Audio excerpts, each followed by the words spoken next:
Hi, it's Ken Okel. I don't always take requests for this video series, but this time I will. A few people wanted to know what I thought about the Academy Awards acceptance speeches. So here goes. My opinion?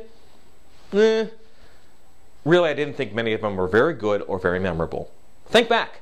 How many of them do you remember? When something is memorable and you connect with it, it sticks in your mind. It stays there.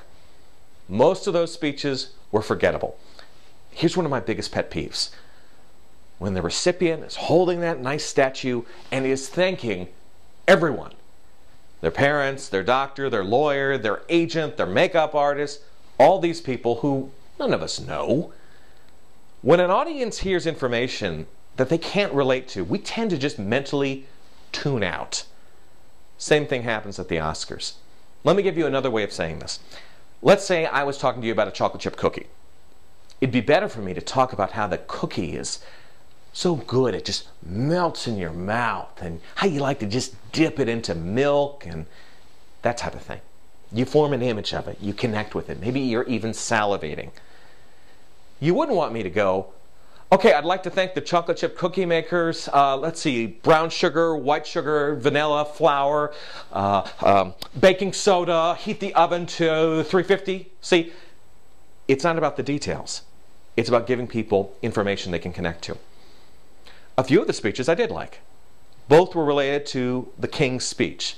The director, he talked about his mother, how she had seen the King's speech in a play form a few years back and came to him and said, "That's your next movie." The writer of that film talked about how he is a stutterer and how he hopes this film will encourage other stutterers and let them know that there is hope for them and there's lots of things they can do to overcome the problem of stuttering.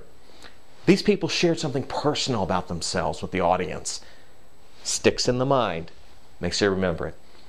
Finally, you always want to be aware of your time limit when you're speaking. If you go too long, people will start to resent you. I get nervous when I'm watching the Oscars and someone wins for like visual effects. A great category, but they're not going to let you speak long. The presenters know going in, you have this much time to talk. And if things start to go long, they cut to a very wide shot and the orchestra starts to play louder and louder. It's basically the equivalent of the old hook pulling you off the stage.